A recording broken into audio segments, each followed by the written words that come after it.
acontece, tu sabes muito bem. Tu és tremendo, e apesar dessa glória que tens, tu te importas comigo também. E esse amor tão grande eleva-me, amarra-me a ti. Tu és tremendo, tu és tremendo,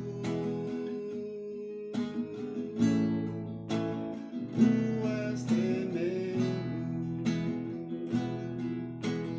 tu és soberano sobre a terra, sobre os céus, tu és Senhor absoluto. Tudo que existe e acontece, tu sabes muito bem. Tu és tremendo, e apesar dessa glória que tens, tu te importas comigo também. E esse amor tão grande eleva-me, amarra-me a ti. Tu és tremendo, tu és tremendo, tu és tremendo.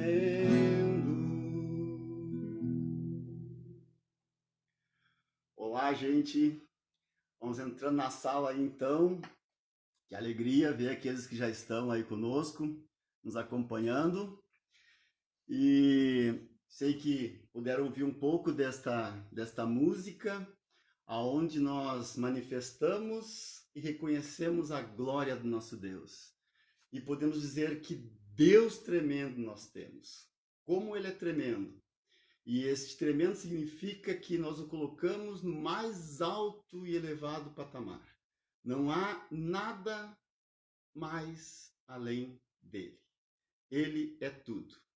Ele é o nosso Deus. Bom, estamos então aí prestes a começar. O Milton está presente, o Paulo, o Werner, tudo bem, Werner? Oi, tia Miki, a Helena Lau, presente também. Lossari, Darcy, a Elaine, Espernió, temos uma turma grande aí já presente, né? E então nós vamos aguardando um pouquinho mais. A ideia é começarmos às 8 horas, né, como está previsto o estudo bíblico.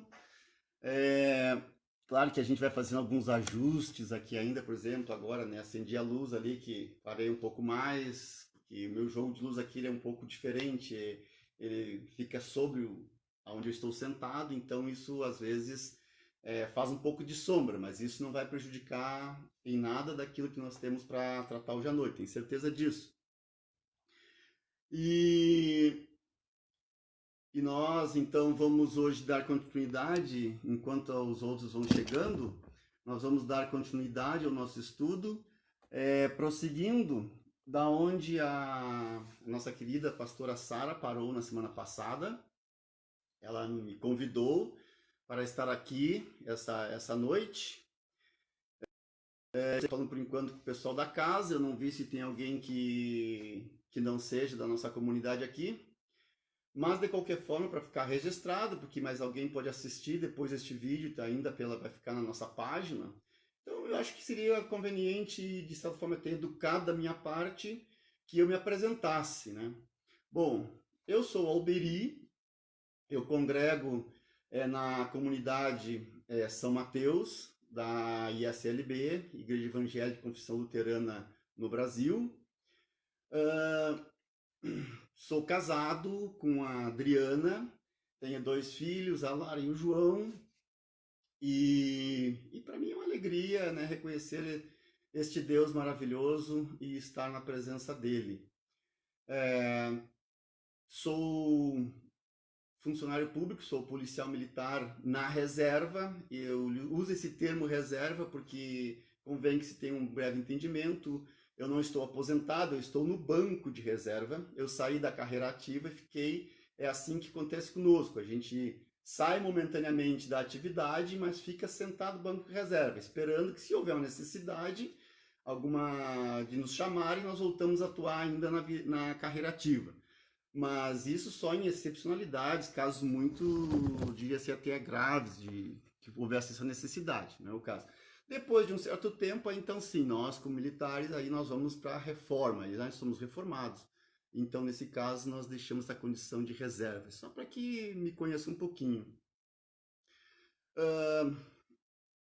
Eu me converti a Cristo já, eu nem vou dizer há quanto tempo, para não descobrir a minha idade, mas já faz uns longos anos que eu tive essa maravilhosa graça de ter um encontro pessoal com Cristo. Ele me buscou, me resgatou, e desde então eu tenho procurado caminhar dentro dos passos dele.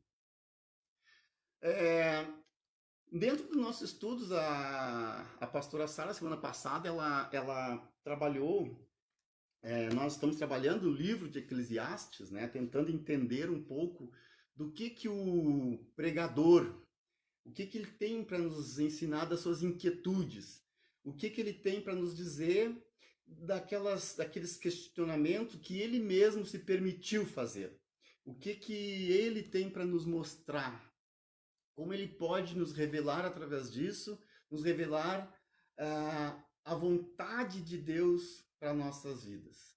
Então, a pastora Sara, na semana passada, ela trabalhou o texto de Eclesiastes 7, de 1 a 14, e nós hoje vamos trabalhar então do versículo 15, Eclesiastes capítulo 7, versículos 15 ao 29, tá? E eu, só para recapitular um pouquinho para aqueles que talvez não estivessem estado conosco na semana passada, mas e também para rememorar aqueles que estavam presentes, eu quero trazer duas ideias básicas que a pastora Sara fez questão de reforçar na semana passada, e que está nesses versículos de 1 a 14. A primeira delas é que nós podemos ter a morte como professora. Não que nós venhamos a gostar da morte, mas que a morte nos ensina que a nossa vida é finita. Esta vida aqui que nós temos é finita, ela se termina. Então, que nós não devemos olhar para nós mesmos como se nós fôssemos viver eternamente neste momento aqui, nesse estado que nós estamos. É verdade que nós podemos viver a eternidade e devemos experimentar a eternidade, mas não pensando nesta vida que hoje nós levamos. Então, a morte, ela vem nos ensinar nesses termos, que nós devemos pensar, né, e olhar para além da morte. Esse é que é o convite, além da morte. Mas aprender que ela nos diz que nós temos um tempo. O tempo nós não sabemos, isso é Deus quem o sabe. Mas então nós não podemos achar que vamos ficar aqui, como diz, né, os nossos ditados aí, ficar para semente. Eu não vou ficar para semente. E outra ideia também básica, que ela trabalhou no ano passado, é a questão da preservação do nosso caráter. Tá? E que isso é importante, zelar pelo nosso nome.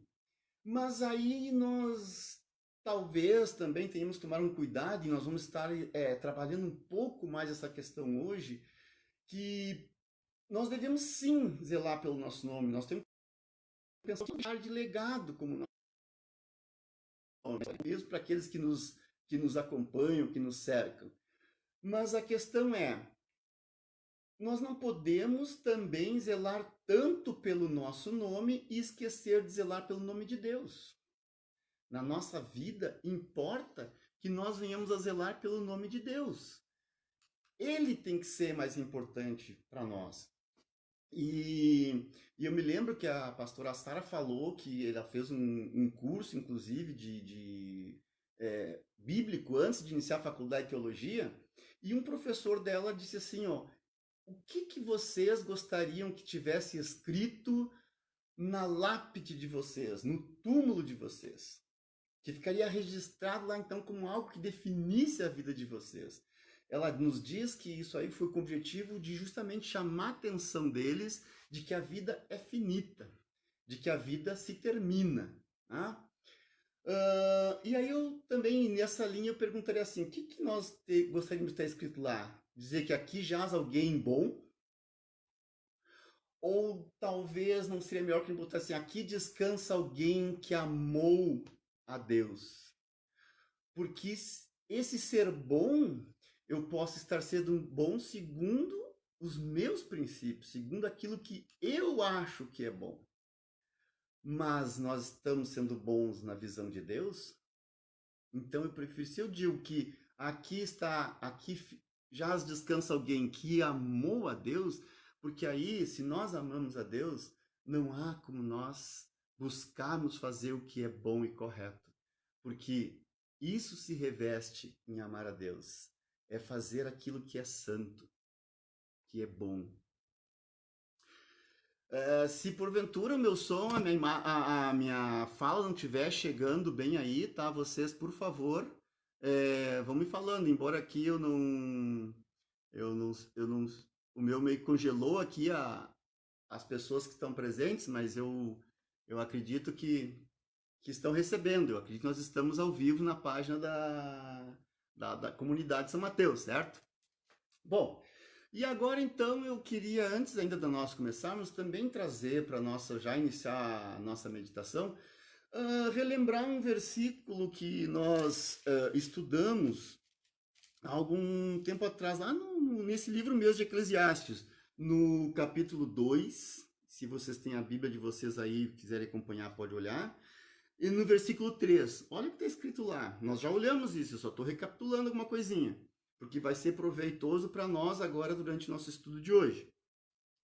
Busquei no meu coração como me daria o vinho, e como reteria a loucura até ver o que seria melhor que os filhos dos homens fizessem debaixo do céu, durante o número dos dias de sua vida. E aí, entre parênteses, na metade do texto, tem uma frase que eu vou botar de propósito agora ao final, que diz assim, ó, regendo, porém, o meu coração com sabedoria. Então, aqui o pregador, ele diz que ele se permitiu fazer uma série de experimentos, depois ele começa a discorrer esses experimentos que ele se permitiu fazer. Mas, entretanto, inclusive, se dar ao vinho, né? Mas, entretanto, ele diz que ele não deixou afastar do seu coração a sabedoria. E aqui que eu começo a fazer uma distinção, eu já nessas duas situações, o que é sabedoria, afinal de contas, que ele está se referindo aqui, né? Então, também, se alguém quiser e acompanhar lá no livro de Tiago, né, do Tiago, tem também duas coisinhas que falam sobre essa questão da sabedoria. No capítulo 1, no versículo 5, diz assim, ó, e se alguém de vós tem falta de sabedoria, peça a Deus, que a todos dá liberalmente, e ser-lhe-á dada. E aí, mais adiante, no capítulo 3, versículos 13, tá assim, ó. Quem dentre vós, isso Tiago, tá? Livro de Tiago. Quem dentre vós é sábio e inteligente, mostre pelo seu bom trato as suas obras em mansidão de sabedoria. E aí, mas se tendes amarga inveja e sentimento faccioso em vosso coração, não glorieis, nem mintais contra a verdade.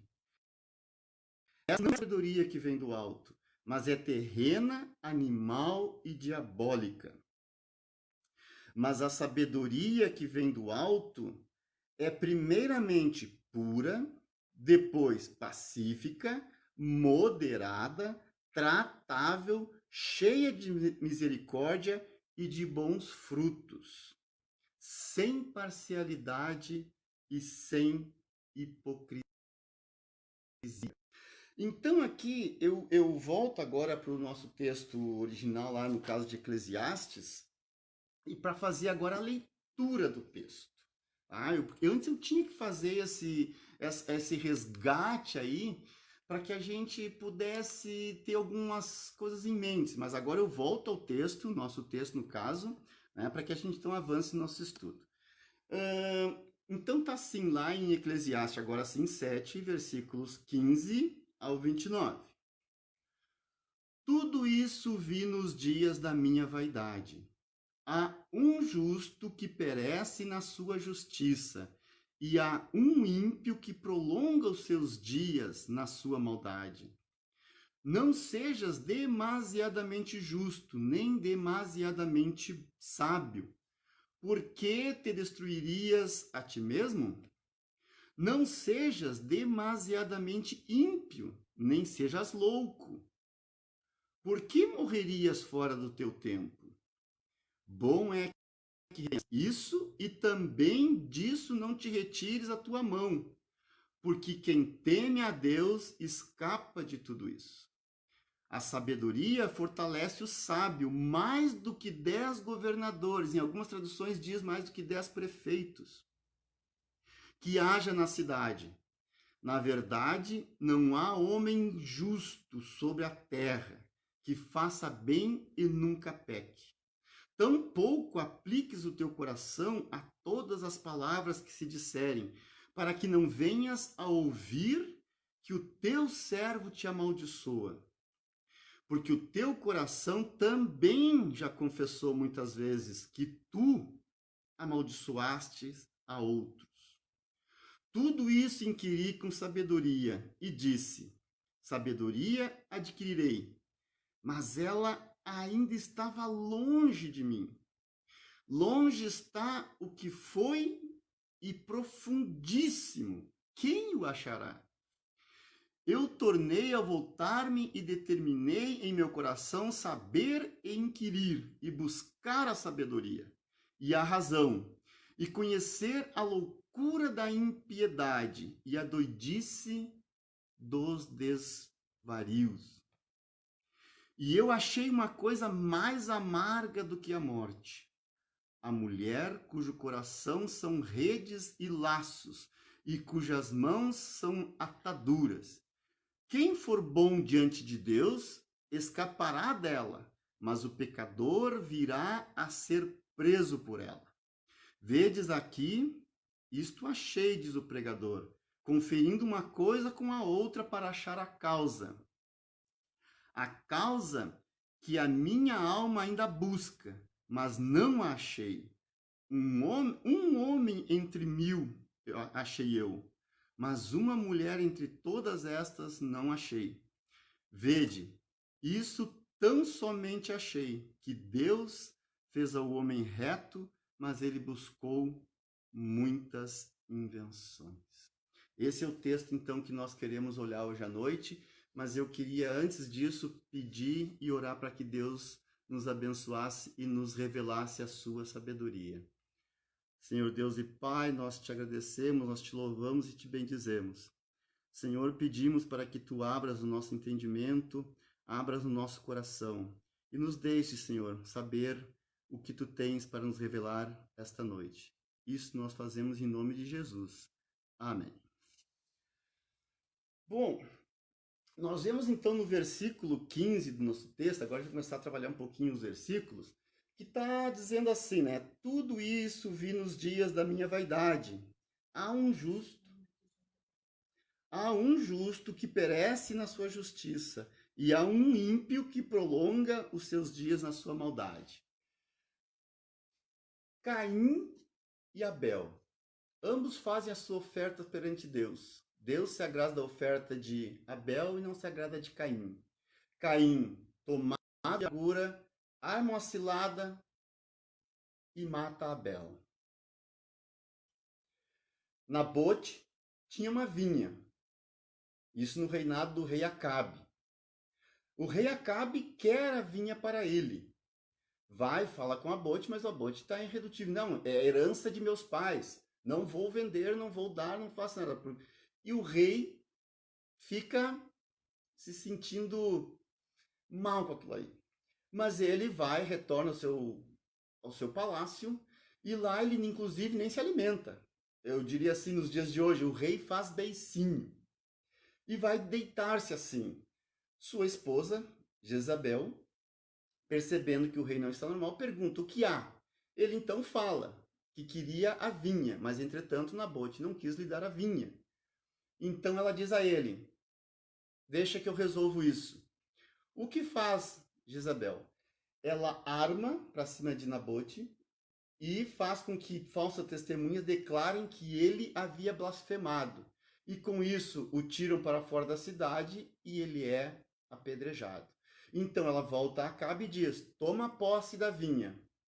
Acabe, aliás, Nabote é morto.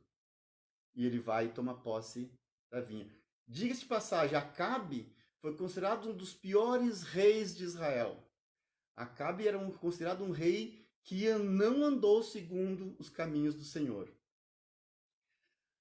Estevão falava a respeito do evangelho e aqueles que, tomado também de ciúmes, se sentindo afrontados, apedrejam Estevão até a morte. E diz que deixavam as suas capas aos pés de Saulo. Então, o primeiro mártir da igreja cristã, Estevão, é apedrejado até a morte por pregar o evangelho do nosso Senhor. Davi chama Urias, um dos seus generais, e entrega a ele uma carta e manda que ele leve ao seu chefe dos exércitos, Joabe. E nesta carta está escrito, quando Joabe abre, ele lê que está escrito, e diz que Urias deveria ser posto na frente de batalha mais ferrenha, aonde certamente haveriam mortes por parte dos guerreiros de Israel. Joabe cumpre as ordens do rei, vendo aonde a batalha seria ferrenha e haveriam guerreiros valentes do lado de lá, coloca Urias à frente de batalha e Urias acaba morrendo. Por que Davi faz isso? Porque ele havia adulterado com a mulher de Urias. E ele queria, e ela tinha concebido. E ele tentou de todas as artimanhas, inclusive tinha chamado Urias de retorno ao palácio para que ele pudesse ir até a sua casa, se deitar com a sua mulher e assim esconder aquilo que o rei havia feito, que eles haviam feito errado. Mas o Urias, sabendo que o exército, ele ainda diz a arca do Senhor, o exército e o meu senhor Joabe estão lá no campo de batalha. Como poderia eu deitar-me com minha esposa, descer à minha casa? Então ele dormiu às portas do palácio junto com os serviçais e não foi à sua casa. Por isso a artimanha do Davi não deu certo. Então o Davi arma agora de forma que ele morra, e ele morre. E aí o Davi desposa então a mulher de Urias. E nasce um filho. E este filho também morre. Ou seja, pelo desvario do Davi, duas pessoas morrem. Então, para nós, assim, é difícil aceitar esse tipo de coisa. Como pode isso? Nos parece injusto. Mas, para que a gente não fique assim achando que os injustos sempre vão sobressair aos justos, no Salmo 37 diz que a gente não deve se indignar contra os malfeitores, e nem ter inveja deles. Porque se eles que praticam a iniquidade, cedo serão ceifados como a erva e murcharão como a verdura. Então, nós temos que confiar em Deus, que a justiça é de Deus, e Ele fará justiça no tempo certo. Ele é que vai fazer a justiça. Então, o que diz no Salmo 37? Que nós devemos entregar o nosso caminho ao Senhor e confiar nele. E Ele tudo fará. Eu só uso mais um exemplo de que também pode, e aliás, me parece que é injustiça sim cometida. Jesus morreu na cruz pelos meus e pelos teus pecados. Nossa, parei um pouquinho antes, quando eu estava falando lá do Caim que matou Abel, eu dizia, a Caim tem que ser justiçado. Davi também, eu sei que ele é o predileto do Senhor, mas ele também errou. E o Acabe também. Mas agora, parei um pouquinho, agora a coisa está diferente, agora ficou complicado, agora mexeu comigo. Está dizendo que um justo que não teve pecado morreu por mim. Jesus. E é justamente isso que o pregador quer fazer com que a gente venha refletir. Como eu falei, qual sabedoria nós estamos trabalhando aqui? Aquela sabedoria que vem do alto, aquela sabedoria que nós achamos que temos. A sabedoria que Deus nos dá, ou a sabedoria que nós mesmos nos colocamos, e com essa sabedoria nós queremos nos auto-justificar, nós queremos nos justificar. Então vejamos, no versículo 16 agora, então, e aí a gente viu, então, no versículo 15, né, que um justo morre e os injustos continuam, mas que a gente não deve se deixar tomar por isso. E aí no versículo 6 diz, não sejas demasiadamente justo, nem demasiadamente sábio, por que te destruirias a ti mesmo? Então um pouquinho aqui parece então que o pregador está dizendo assim que a gente deve, calma aí, não ser justo demais. Mas não é isso. A questão aqui é justamente esse olhar de justiça que nós estamos falando. O que ele quer nos dizer aqui é que nós não devemos nos enxergar demasiadamente justos. Nós não devemos olhar para nós mesmos com a nossa justiça humana, porque essa sempre vai nos colocar numa condição que não é aquela que o Senhor espera. Então, nós devemos olhar sempre a sabedoria que vem de Deus, e não para aquela nossa própria judiaria. Porque o que eu tenho que reconhecer? Que eu sou pecador. Então, se eu sou pecador, não tem como haver justiça plena em mim. E ainda mais, e aí ele diz, não seja demasiadamente justo. Porque isso significa que eu estou superlativando a minha, sabe? Eu estou colocando a minha justiça acima daquilo do que eu deveria. Eu estou, na verdade, me vangloriando da minha justiça. E olha, isso não é difícil, não.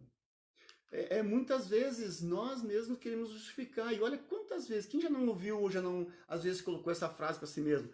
Puxa, eu faço tudo certo, eu obedeço a Deus, eu vou à igreja, eu auxilio, eu faço, e de repente eu me encontro numa sinuca, me acontece algo, eu digo, mas como? Onde é que está a justiça nisso? Mas espera aí um pouquinho, então eu estou dizendo que o que eu faço justifica e que, na verdade, a justiça de Deus está falhando. Ou seja, eu estou assumindo o papel de me justificar. E é essa justiça que o pregador está se colocando contra. É esta sabedoria que ele está se colocando contra. Não aquela justiça, aquela sabedoria que nós vimos que vem do alto, que vem de Deus. Mas é essa justiça que eu acho que eu tenho. Tá? Olha o que Jesus fez. Jesus, quando contendeu com os fariseus, ele disse, façam o que os fariseus façam, mas não façam, né? Façam o que eles dizem, mas não façam o que eles fazem, porque eles dizem e não fazem. Então eles tinham uma visão deles que eles eram justos diante de Deus. Eles impunham aos outros, eles impunham que cumprissem aquilo que deveria ser nas escrituras, mas eles mesmos não faziam. Então isso é uma justiça que não é verdadeira. Nós também olhamos, e nós temos, por exemplo, a questão da parábola do filho pródigo. Nós temos facilidade para nos identificar com o filho mais velho. Né? Puxa vida, estou aqui o tempo todo, estou junto, estou me envolvendo, e aí de repente esse outro que não faz nada recebe até mais do que eu, ele já recebeu festa, já lhe colocaram um manto sobre os ombros, já mataram o melhor bezerro do rebanho. E aí? E eu que estou aqui no suor do dia a dia, ou seja, eu estou me achando mais digno, mais justo. Eu não estou olhando pela visão do Pai. Eu não estou olhando porque a visão do Pai é a visão do alto. E eu não estou olhando para isso aí. Ou seja, eu não estou olhando com bondade para aquele irmão que estava perdido e retornou para casa. E aí é que está um problema. Quando a gente se acha justo demais, nós acabamos nos tornando severos demais também no julgamento. E quando a gente acaba se tornando severo demais, nós não aceitamos as diferenças dos outros. Nós botamos um padrão que nós achamos que nós somos os melhores. E os outros ralé, porque eles não estão no mesmo nível que nós. Me contaram rapidamente uma historinha que aconteceu, alguns dos irmãos da minha comunidade já sabem, mas eu na minha carreira, em certa feita, aqui na cidade de Porto Alegre, eu fui atender uma ocorrência e era num lugar desses chamados, né, lugares não próprios, né, na noite, era de noite. E ao chegar lá, a ocorrência, a penumbra, aquela coisa assim, tudo. E aí eu olhei, né? Eu já com uma caminhada de fé, olhei ali, comecei a olhar para as pessoas, comecei a pensar, nossa, mas olha que antro, olha essas pessoas aqui. Meu Deus do céu, eles são a pior, são a ralé, o pior que pode existir hoje nessa cidade. Estão aqui buscando prazeres, né? E aí eu me senti ali, nossa, meu peito estufou, eu me senti que eu era o ser mais perfeito naquele momento ali. Mas aí, essa é a dádiva da palavra de Deus. Me veio imediatamente o pensamento, mas vem cá, qual é o teu parâmetro de justiça? Qual é o teu parâmetro de ser bom? Qual é o teu parâmetro de ser alguém decente? É tu mesmo? Mas se a gente se compara a Jesus, aí eu botei os pés em terra, baixei a cabeça e a ocorrência se desfez, não tinha nada ali, e eu voltei para o meu serviço, mas pensando sobre isso. Eu digo, nossa, se a gente se acha justo demais, nós deixamos de olhar para aquele ali, que ele também é merecedor do amor e do perdão de Deus, tanto quanto eu sou.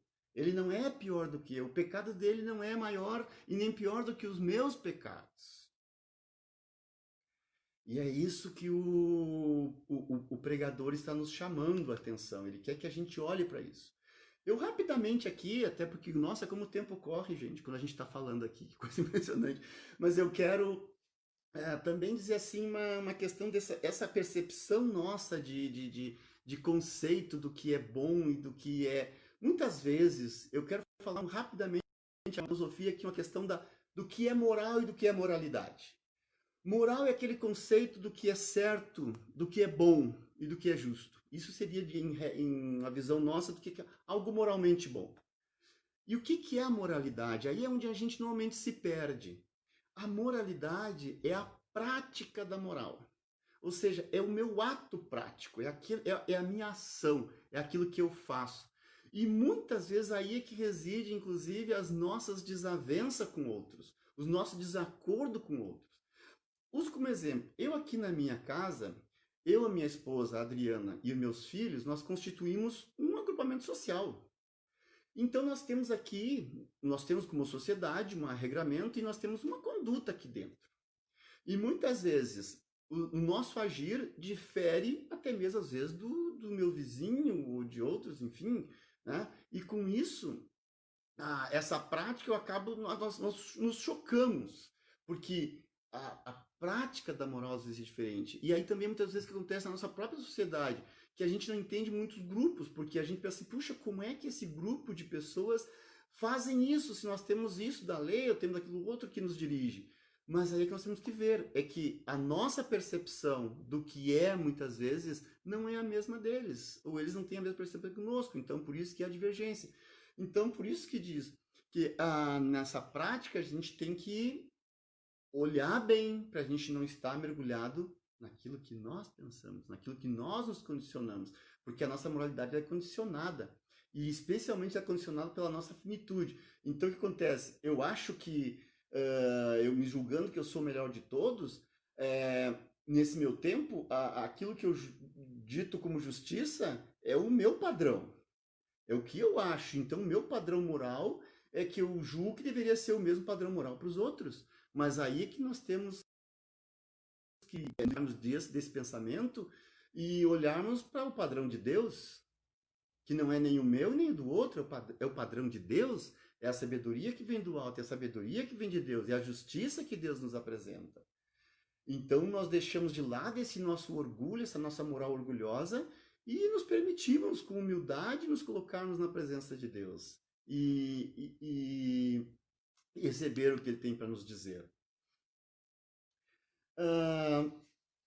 No versículo 17, não sejas demasiadamente ímpio, nem sejas louco, porque morrerias fora do teu tempo. Aqui também eu quero me valer da filosofia um pouquinho para a gente ver o que nós olhamos. E eu quero olhar um filósofo, o Immanuel Kant, alguns talvez conheçam. Eu digo que eu me familiarizo com ele porque ele é o chamado filósofo da razão. Inclusive, ele, para mim, para nós, assim, os militares, ele tem muita força porque ele falava muito sobre o dever pelo dever, e eu vou mais ou menos explicar isso aqui. Mas o que que ele dizia? Que o ser humano tem a tendência de ser mau. O ser humano terá sempre a tendência de fugir à lei moral universal. É quase aquilo assim como que a gente diz, se é proibido é mais gostoso. Então, se a lei diz que assim eu vou procurar um jeitinho de encontrar, como se no mundo jurídico às vezes diz, achar o furo da lei. Então, com isso, o Kant ele dizia assim, então, como nós temos isso enraizado em nós, essa coisa que nós temos assim, como nós temos o mal em nós mesmos, nós teríamos que ter algo balizador. E aí ele diz, por isso que ele é muito a questão da lei, ou seja, se a lei diz, então cumpre. Né? Então eu abro, eu me abstenho daquilo do que eu sinto e sim eu faço. Ou seja, ele dizia, o dever pelo dever. Se é dever fazer, faz. Entendeu? Então, nessa parte aqui de não ser demasiadamente ímpio, justamente eu quero agora trazer então para a versão aqui no o pregador nos diz, é nesse sentido que nós já somos maus por natureza. Agora, por que que nós vamos reforçar essa maldade praticando deliberadamente o mal? E não vamos dizer que a gente não faz. Às vezes nós sabemos que aquilo ali não deve ser e mesmo assim nós fazemos. Então, nós, na verdade, burlamos, né, uma concepção do que é certo e errado e acabamos fazendo. Então, ou seja, isso está em nós. Nós somos naturalmente perversos. Né? Então, quando ele diz não sejas demasiadamente ímpio, ou seja, para nós não potencializarmos, porque por mais que nós queiramos fazer o que é correto, nós sempre vamos acabar pecando. Vamos pegar, por exemplo, nós estamos vivendo um momento agora, onde nós estamos bastante empenhados, a comunidade de forma geral, e nós também, enquanto comunidade, em auxiliar os outros. Agora nós temos que examinar a nossa consciência, por que nós estamos ajudando os outros. Nós estamos ajudando porque nós olhamos ali um irmão que está realmente necessitado e precisa de amparo nesse momento difícil pelo que ele está passando, ou nós estamos querendo ajudar porque nós queremos ser bons, porque nós queremos colocar fotinho no Face de que nós estamos entregando um pacote de alimento para quem tem necessidade. Então, veja, mesmo quando nós praticamos aquilo que é bom, ainda assim, a nossa vaidade nos corrompe. Então, nós adotamos e acabamos fazendo deixar de fazer o que é bom porque perdeu o sentido. É aquilo que Jesus disse, se tu já te sentiu recompensado agora, não tem por que te recompensar depois. Certo? Então, quando é aquela história, não saiba a tua direita o que faz a tua esquerda, não sabe a tua esquerda o que faz a tua direita. Ou seja, se tu vais praticar um ato que é bom, que isso seja entre o teu gesto de fazer e o teu pai, e o nosso pai que está no céu. Nós não precisamos ficar alardando. Claro que eu sei que a gente faz isso no sentido também de mexer com mais pessoas, para que mais pessoas abracem a causa, para que mais pessoas venham e se envolvam e façam e nos auxiliem. Eu sei, tá? Não estou aqui também sendo juiz, porque não é para isso. Eu não quero que depois a pastora Sartre venha aqui, gente, que o Alberi falou no estudo passado, né? Então, entendam isso. Mas eu só quero, assim, que a gente sempre olhe as razões. Por que eu estou fazendo isso? Especialmente nesse momento em que eu acho que eu estou sendo bom. Então, ele diz assim, não sejas demasiadamente ímpio, ou seja, não potencializa a tua maldade, porque tu já é mal. Eu, Alberi, não vou potencializar mais, porque eu já sou mal. Entende? Já há em mim essa maldade. E aí, mas então o que fazer? E aí nós temos o versículo 18, que me parece... Né? E ele diz assim, então retém um pouco de cada coisa. Na verdade, aprende com isso, retém um pouco, e aí tu vai caminhando. Mas, diz, né, no versículo 18,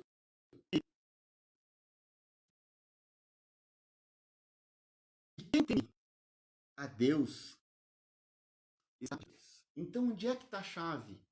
Onde é que está a chave para nós? Fazermos tudo por temor ao nosso Deus. Por temor a Deus e não para a nossa vanglória própria. E o Pai faz esse convite. Ele quer que nós nos coloquemos, embora isso que a gente tente olhar, ou seja, o pai que abre os braços e recebe o filho. Não pergunta onde é que tu estava, o que que tu fez. Puxa vida, vem cá, vamos sentar, vamos ver o que que tu sobrou do que tu tinha. Não, o pai não pergunta, ele só diz: vem e entra no gozo daquilo que estava preparado para ti. É teu, é tudo teu. E também que a gente se livre do pensamento do filho mais velho, ciumento e que não aceita a volta do outro. Nós temos que aceitar quando Deus nos traz, por mais que a gente olhe para ele, pode ser a pior das criaturas, mas se Deus o trouxe, quem sou eu para julgar ele? Quem sou eu para na igreja? E aqui eu quero recomendar, inclusive, a leitura de um livro do Ricardo Agreste, que ele fala sobre igreja, tô fora. É muito interessante isso que ele faz. Ele faz uma construção ali, nos inícios do livro, onde ele diz: puxa, tu já pensou que a pessoa que está sentada do teu lado pode ser um ex aquilo, aquilo outro? Deus o chamou. E mais ainda, é que eu também sou um ex. E pior ainda é que muitas vezes nós não somos ex. Nós ainda continuamos praticando aquilo, só que às vezes a gente quer esconder. A gente quer botar lá quietinho, deixa quieto, não mexe. Mas Deus nos convida ao arrependimento. Aí nos versículos 19 e 20, a sabedoria fortalece o sábio mais do que 10 governadores que agem na cidade. Na verdade, não há homem justo sobre a terra que faça bem e nunca peque. Então, o veredicto de Deus sobre nós é esse: nós somos pecadores. Tá? Nós somos pecadores. E por sermos pecadores, se nós acharmos que por obedecer à lei, aliás, a lei não tem como nós nos justificarmos cumprindo a lei. Essa é a graça que Jesus nos trouxe. Ele nos tira desse jugo, ele nos tira dessa condição de termos que cumprir aquilo que o Kant, né, dizia ali: se está na lei, então cumpre a lei, mas nós não temos como cumprir a lei. Então nós só temos o quê? Que dizer: aceitar a Jesus, porque ele é que vai nos declarar justos e justificados diante de Deus. É ele que vai nos tirar do jugo da lei e da condenação. Então Jesus vem nos trazer a graça, e graça é aquilo que não é cobrado. Ele paga a nossa dívida sem nos cobrar nada. Aliás, posso dizer que a única coisa que ele cobra é o quê? Creia em mim. Né? Creia no Filho, creia no Pai, creia no Espírito Santo e te entrega. Te entrega. Para de lutar. Relaxa. Deixa Deus te guiar, deixa Deus me guiar. Sabe? Diz assim que a gente, às vezes, nas águas turbulentas, nas águas revoltas, a gente tem que deixar o corpo relaxar, porque quanto mais eu ficar tenso, mais a probabilidade de eu afundar. Então relaxa, flutua. Mesma coisa, te entrega nos braços do Pai. Relaxa, flutua, deixa Ele te conduzir, deixa Ele te levar. É Ele que vai nos resgatar. Já nos resgatou, aliás. É só nós aceitarmos o presente e a graça que Ele nos tem dado. E aí no versículos 21 e 22, tampouco apliques o teu coração a todas as palavras que se disserem, para que não venhas a ouvir que o teu servo te amaldiçoa.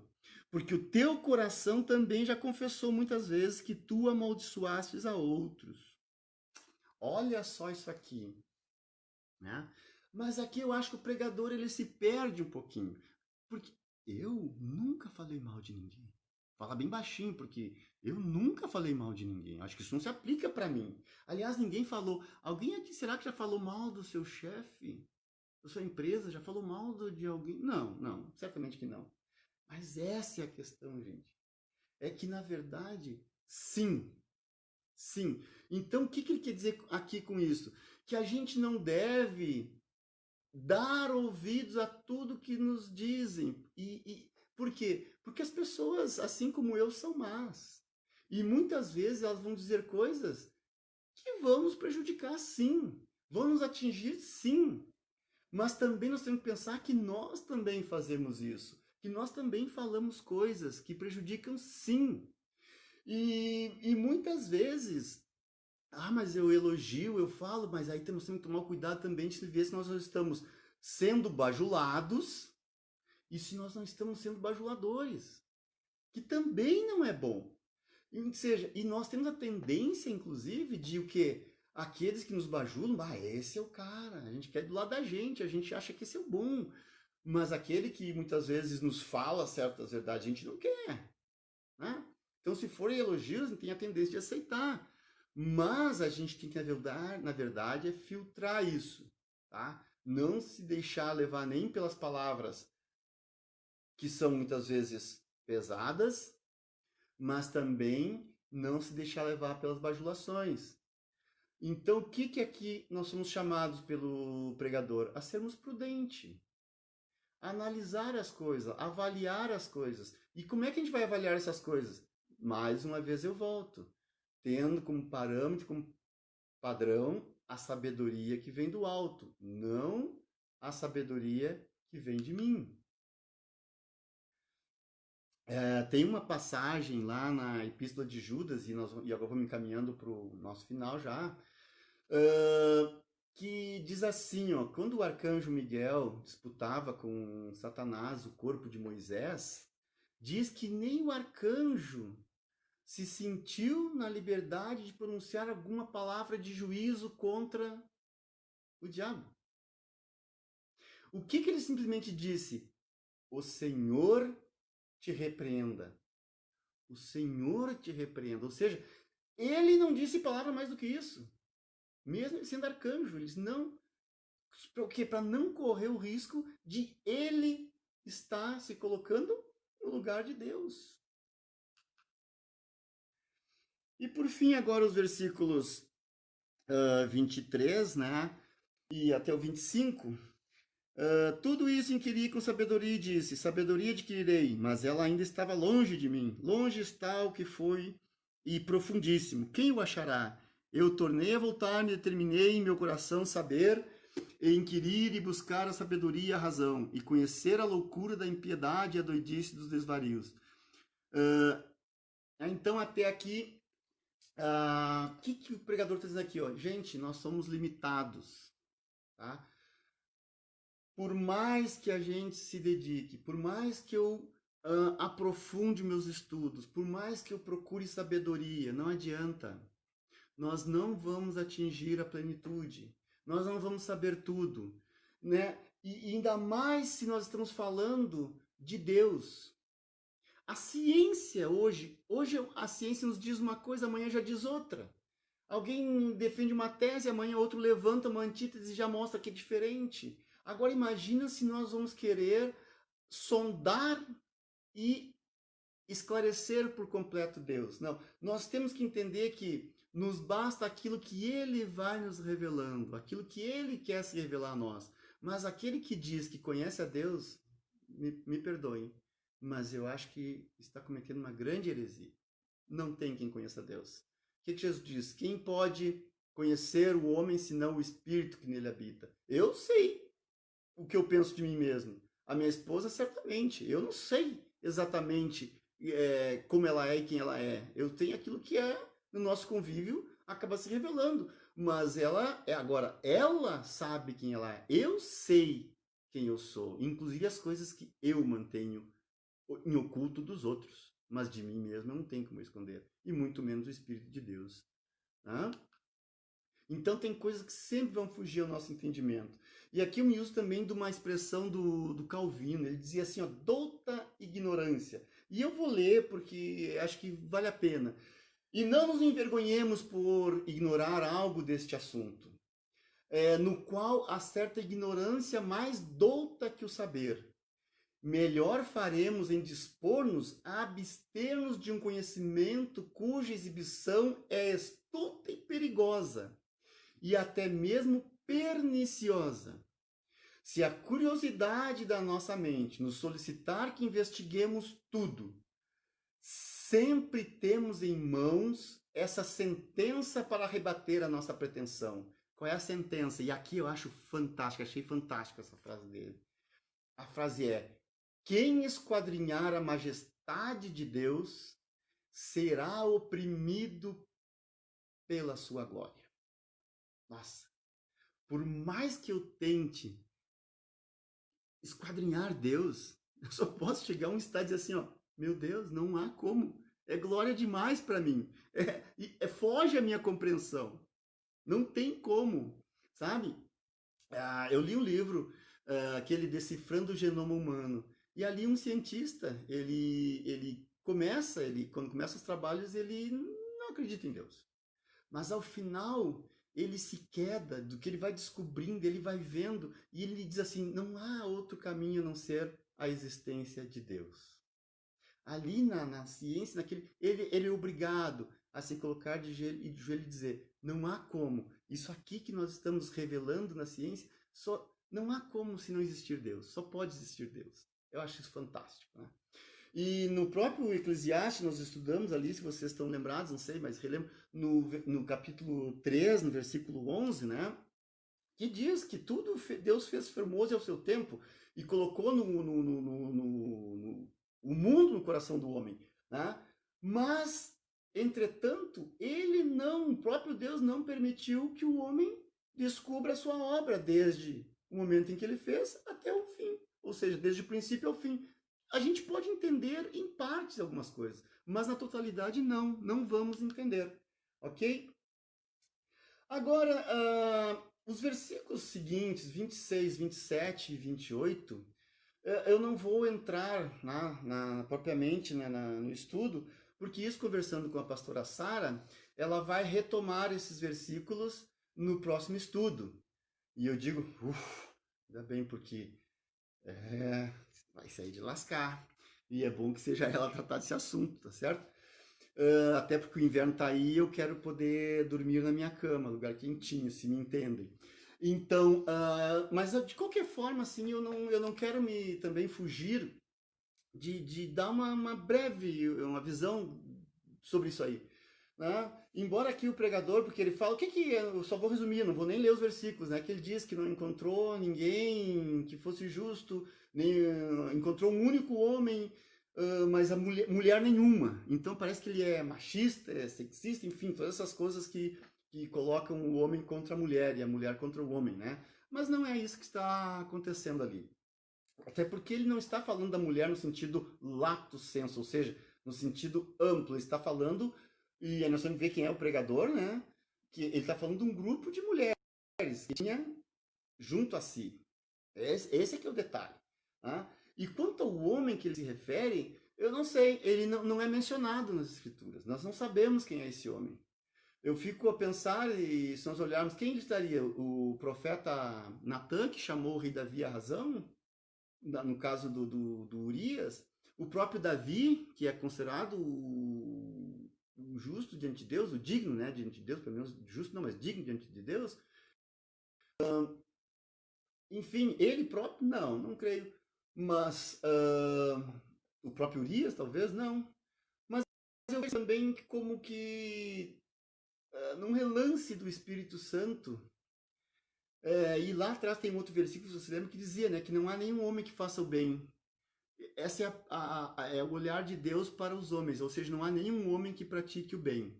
Mas agora aqui ele diz que o pregador diz que encontrou um homem. Eu quero jogar isso assim, como que se ele estivesse olhando, porque nós estamos no Antigo Testamento, mas que ele estivesse olhando já para a figura de Jesus, o único justo que eu posso considerar e que eu imagino que pelo Espírito Santo ele pudesse considerar seria Jesus.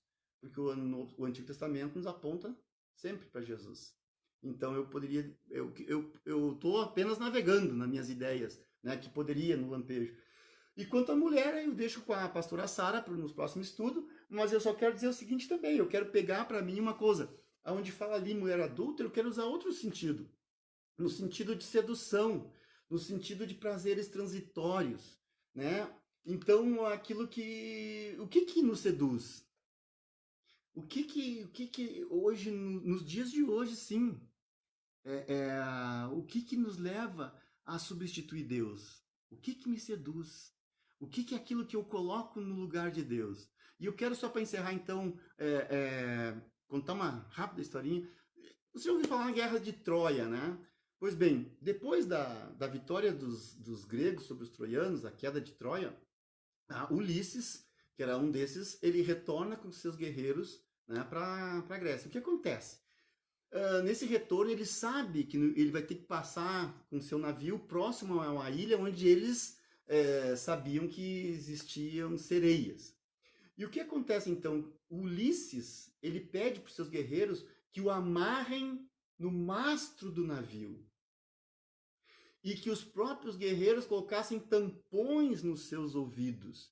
Para quê? Quando eles se aproximassem da ilha, não ouvissem o canto das sereias, porque aquele canto, ao ouvir aquele canto, os marinheiros costumavam jogar os seus navios contra as rochas e sucumbiam. Então essa é a pergunta, qual é a sereia? Qual é o canto da sereia que a gente escuta hoje? E eu só pego essa questão da sedução, né? Onde nós estamos adulterando com Deus? Nós estamos adulterando com Deus, né? Então, o que nos seduz? Qual é o canto da sereia hoje? Por outro lado, nós vemos que nós temos como mastro, onde a gente pode se amarrar e ficar firme, nós temos Deus. A palavra de Deus, ela serve como tampões em nossos ouvidos para que a gente não fique ouvindo os cantos das sereias por aí. Ela serve para nos manter firmes e focados na palavra dele. E lá no versículo 18, lembram? Quem teme a Deus escapa de tudo isso. Nós vimos aqui no nosso versículo do estudo. Quem teme a Deus escapa disso. Então, ou seja, fiquemos alicerçados em Deus. E por último, no versículo 29, e aí eu encerro, aí sim, já passamos um tempinho do nosso estudo, né? A Sara sabia que isso ia acontecer.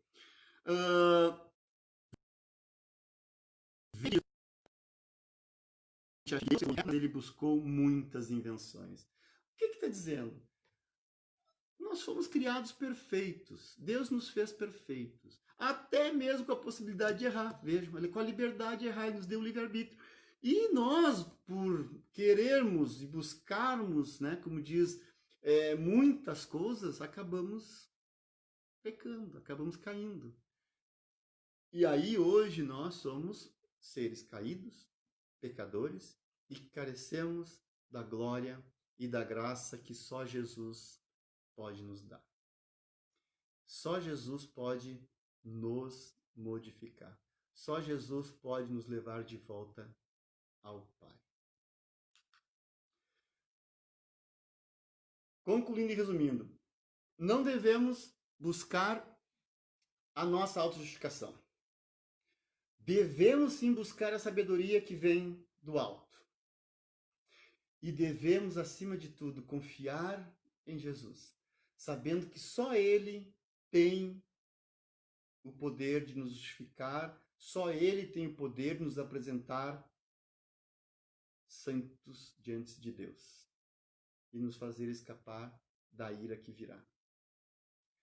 Fica aqui então já o convite para que estejamos na próxima quinta-feira, creio que será quinta-feira mesmo, com a pastora Sara, onde então ela irá trabalhar esse assunto mais especificamente dos versículos 26 em diante e outros que ela tenha preparado. Eu quero agradecer aqui a atenção de todos que estiveram conosco.